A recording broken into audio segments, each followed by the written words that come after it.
Hello everybody and welcome back to another not applicable Formula 1 video. I hope that you're well. I hope you enjoyed the Netherlands Grand Prix and it was so good to finally see the Formula 1 cars back on track.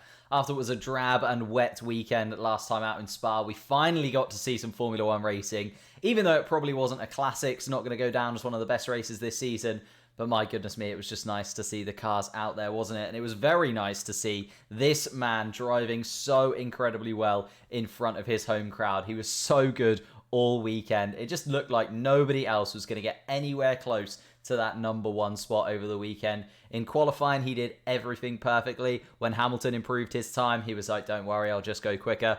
And then when it came to the race, Hamilton came in for a pit stop. He covered him. Bottas tried to get in the way. Don't worry, I'll get past Bottas. Don't you worry.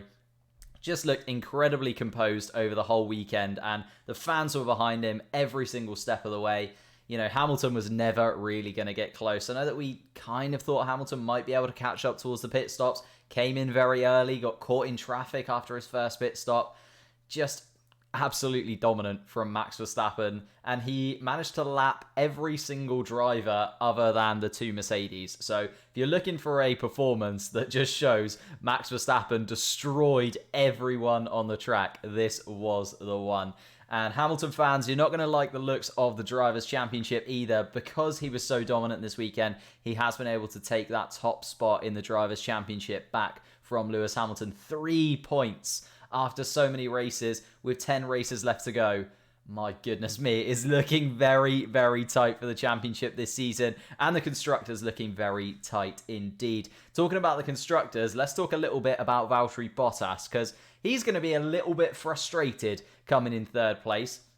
At one point, it looked like he might even be on for a win with that one-stop strategy. Just couldn't quite make it work, though. And then Mercedes tried to use him as a bit of a bargaining chip to try and slow down Verstappen and give Hamilton the opportunity to catch up. But Verstappen was just too good, got past Bottas way too easily. And then, of course, when he came in at the end, he was told not to push for the fastest lap because Hamilton needed that fastest lap point to keep within 3 points of Verstappen. Bottas is not going to be a happy bunny. And for me, this just stamps the fact that Bottas is third place in the Drivers' Championship. He is second choice when it comes to Mercedes, and he's probably going to be gone sometime soon, in my opinion. Bottas just not having the race to remember.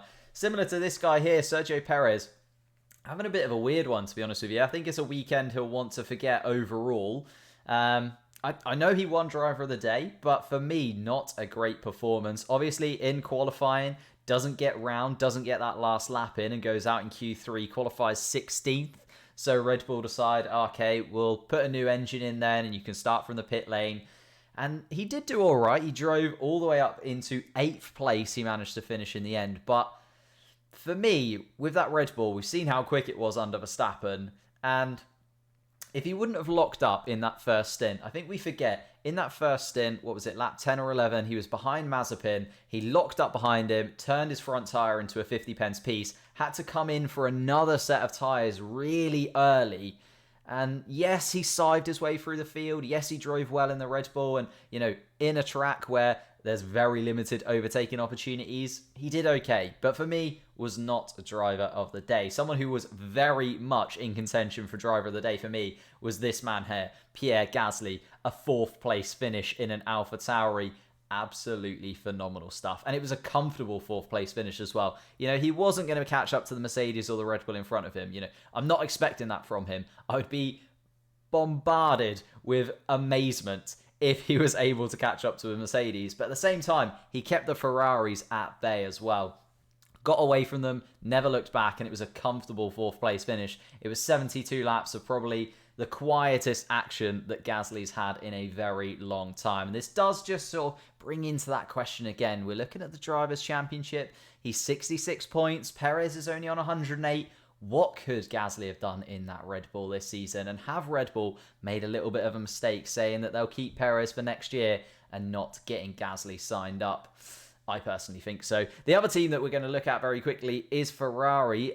Another mixed weekend from them. Yes, they're back into 6th and 7th place. Leclerc and Sainz have swapped back around again, but they only got half of the weekend right, and it seems to be that I'm just repeating myself when it comes to Ferrari. They always get half of the weekend right. They either qualify great, which they did yesterday, and then they had a terrible, terrible race on the harder compound tyre. And then we've seen other weekends where they qualify nowhere, and then in the race they're able to make up the positions. So I'm hoping that they can turn it around a little bit. I'm hoping they can get both parts of the weekend right in Imola next weekend, and then we'll really see what a Ferrari is like, what they're capable of when they can get both of those in tune with one another. One team who seems to come into tune right at the perfect time this season has been Alpine. They have managed to get themselves a 6th place finish in Alonso and a 9th place finish in Ocon, taking them well above AlphaTauri and Aston Martin, in my opinion, in the constructors, especially when you're basically facing only one AlphaTauri with 66 points going to Gasly and only 18 going to Tsunoda. 46 and 44 for Alonso and Ocon. And a great drive. Personally, I think Alonso could have gotten driver of the day. He just worked that perfectly. He got the strategy spot on. I know towards the beginning of the race, Ocon was complaining that Alonso was a little bit slow.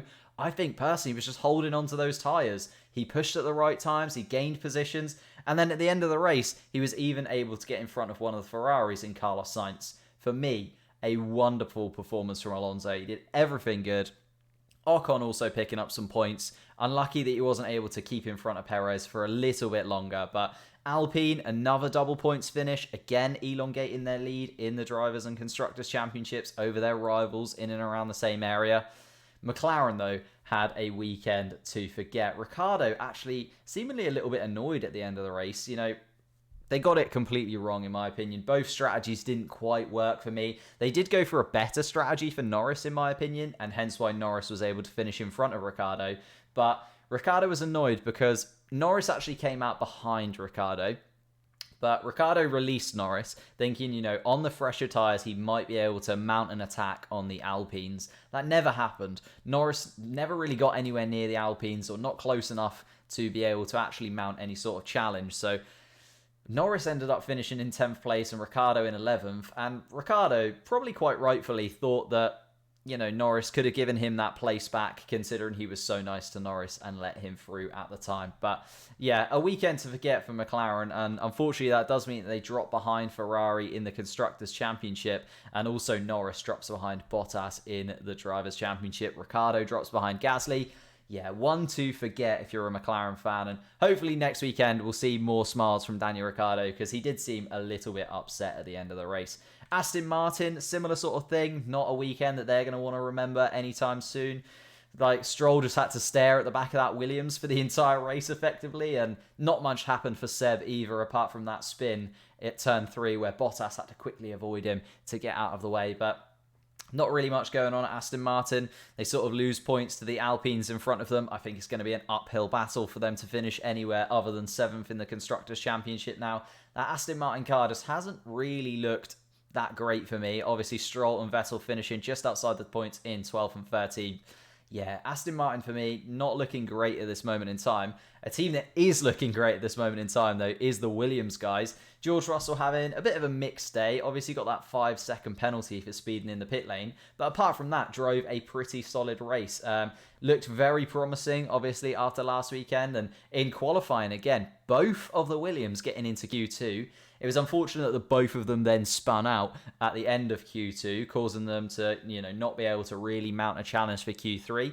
Obviously, if you'd have told Williams at the beginning of the season they were going to get both drivers into Q2, both weekends in a row, I think they'd have been fairly happy with that. After the summer break, Williams just seemed to have turned up. Williams just seemed to, especially in qualifying, turned it up to another gear, and I'm hoping that it sort of goes on for the foreseeable future. Can they catch up to Aston Martin in the Constructors' Championships? I don't think so, but I wouldn't put it past them in the form that they're in at the moment. You know, Russell did just come second in a race. Yes, it was only half points, but could they do it? Could they mount a little bit of an attack on the Aston Martin towards the end of the season? With their qualifying pace being so incredibly good. Talking about qualifying pace being good, Giovinazzi was incredibly good in qualifying as well. Shame that they just had no race pace. You know, I was saying that Giovinazzi, even though he got into Q3, if he would have got anywhere above 10th in Q3, I'd have been absolutely blown away. And he did. He managed to qualify in 7th place.